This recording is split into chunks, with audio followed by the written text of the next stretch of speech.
In the days after that unsettling night, I could think of nothing else.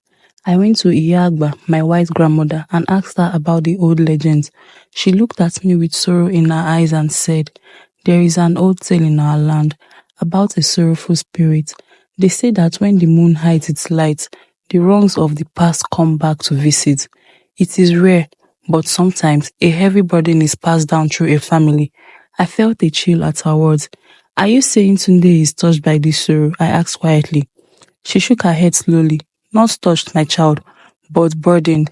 His family carries memories of an old conflict, a dark day when anger and loss stained the land.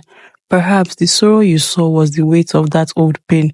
The past has a way of reaching into our lives when we least expect it." I left her hut with more questions than answers. I loved Tunde too much to see him suffer alone. I began to search for him every day. I looked along the river, near the fields, and even along the dusty paths behind our hut, but he was too hard to find. Every time I saw him in the distance, he would disappear like a shadow. Weeks passed, and my heart ached with worry. The village, once filled with laughter and song, now felt heavy and quiet. The bright days turned a little grey, and I missed the sound of Tunde's soft laugh and the warmth of his hand. I did not know how to help him or how to lift the dark weight from his soul. One evening, as the sun was sinking low and the sky turned orange, I decided to visit the river once again. The river had always been a place of calm for me. As I walked along the bank, I heard a soft tune, like a familiar song carried on the wind. My heart skipped a beat.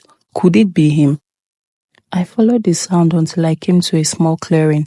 There, by a low burning fire, sat Sunday. He had his back turned to me.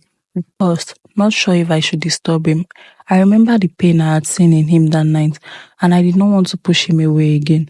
After a few moments, he turned. His eyes were red from crying, and his face was full of sadness. "Amina," he said in a soft, trembling voice, "I did not know if you would come." I stepped forward slowly. "Tunde, please talk to me. I love you. I cannot stand to see you in such pain." He looked down and sighed.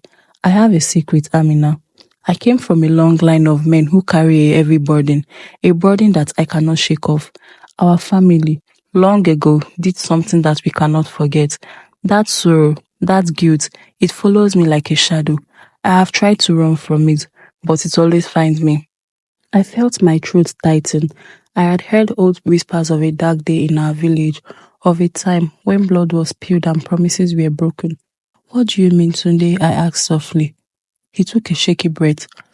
"My great-grandfather fought in a battle that brought pain to our land. In the heat of that conflict, he took a life he could not take back. That day, many souls were lost, and a curse, as some say, was born from that sorrow. I was born with that weight in my heart. I feel it every time the night grows dark and the moon hides its light. Tears welled in my eyes. Tunde, I love you for who you are. I do not care about the past. We can face this sorrow together." He looked at me with conflicted eyes. "I wish it were that simple, Amina. I fear that this burden will take me away, that one day I will no longer be here for you." I reached out and took his hand. "Then let us find a way to let it go. We must speak to the old ways, to the spirits that watch over us. I will not lose you to the shadows of the past." For a long time, we sat together by the river holding hands. I listened as he told me more of the old conflict, the pain that has scarred his family for generations, and the heavy burden that he had carried since he was a child. I felt both sorrow and fierce love. I promised him that I would help him fight that darkness, no matter the cost.